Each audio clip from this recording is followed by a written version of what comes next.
வேலும் மயிலும் சேவலும் துணை. மார்கழி திங்கள் 21ஆம் நாள். திருப்பாவை பாடல் 21. ஏற்ற கலங்கள் எதிர்பொங்கி மீதளிப்ப, மாற்றாதே பால் சொரியும் வள்ளல் பெரும்பசுக்கள், ஆற்றப் படைத்தான் மகனே அறிவுராய், ஊற்றம் உடையாய் பெரியாய் உலகினில், தோற்றமாய் நின்ற சுடரே துயில் எழாய், மாற்றார் உனக்கு வலிதொலைந்துன் வாசற்கண், ஆற்றாது வந்தொன் அடிபணியுமா போலே, போற்றியாம் வந்தோம் புகழ்ந்தேலோரெம்பாவாய், ஆற்றாது வந்தொன் அடிபணியுமா போலே, போற்றியாம் வந்தோம் புகழ்ந்தேலோரெம்பாவாய். கறக்கும் நேரமெல்லாம் பாத்திரங்கள் நிரம்பி வழியும் வகையில் பாலை சுரக்கும் வள்ளல் தன்மை கொண்ட பசுக்களுக்கு உரிமையாளரான நந்தகோபனின் மகனே கண்ணனே, நீ எழுவாயாக. வேதங்களால் போற்றப்படும் வலிமையானவனே, அந்த வேதங்களாலும் அறிய முடியாத பெரியவனே, உலகிற்கே ஒளிகாட்டும் சுடரே, துயில் எழுவாயாக. உன்னை எதிர்த்தவர்கள் எல்லாம் வலிமையிழந்து உன் வாசலில் உன் பாதத்தில் விழ காத்து கிடப்பது போல நாங்களும் உன் திருவடியை புகழ்ந்து பாட காத்திருக்கிறோம். எங்கள் வேண்டுகோளை ஏற்பாயாக. மன்னாதி மன்னர்கள் எல்லாம் உன் காலில் விழ காத்து கிடப்பது உன்னிடமுள்ள பயத்தால்.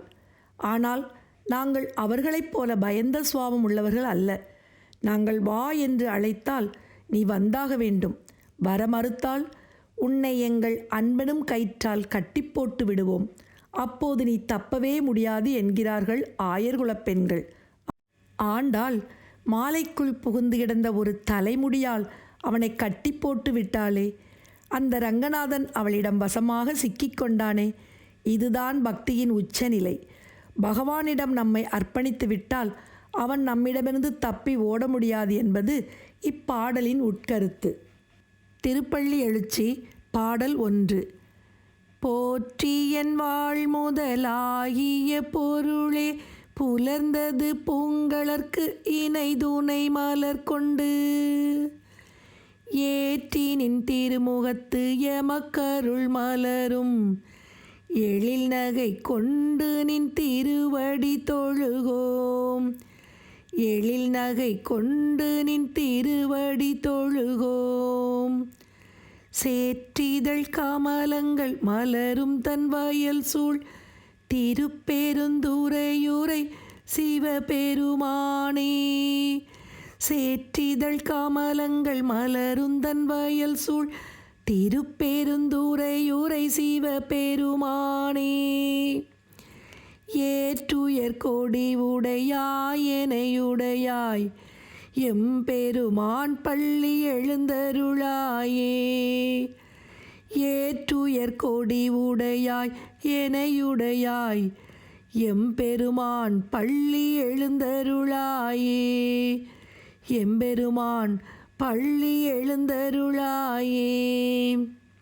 சேற்றில் பூத்த செந்தாமரை மலர்களை கொண்ட குளிர்ந்த வயல்கள் சூழ்ந்த திருப்பெருந்துறையுரையில் உறையும் சிவபெருமானே, நந்திக்கொடியை உடையவனே, என்னையும் ஆட்கொண்டவனே, என் வாழ்வின் முதல் பொருளே, பொழுது புலர்ந்து விட்டது.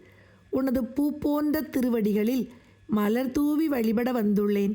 எம்பெருமானே, உன் அழகிய முகத்தில் புன்னகை பூத்தபடி எனக்கு அருள் செய்வாயாக.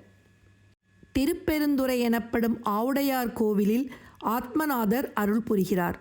வாழும் காலத்தில் பல இன்பங்களை நாம் அனுபவிக்க வேண்டி இறைவனிடம் வேண்டுகிறோம். ஆனால் அவையெல்லாம் நம் உடலுக்கு தற்காலிக சுகமே தரும்.